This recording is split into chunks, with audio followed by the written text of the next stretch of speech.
OFW ka at every time resibo lang ang naiipon mo.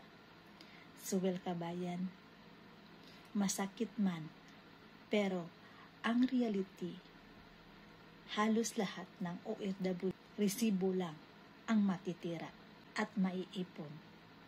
Kasi kulang pa ang sahod at yan ang kadalasan na problema ng isang OFW. So kabayan, tuldukan na ang paghihirap na yan.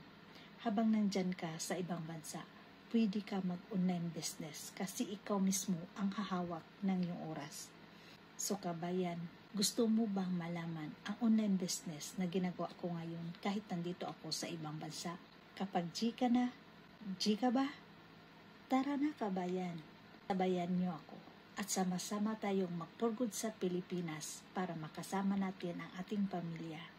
So kabayan, message ka sa aking FB account para malalaman mo ang buong detalye ng online business na ito. See you in my inbox kabayan. Bye-bye!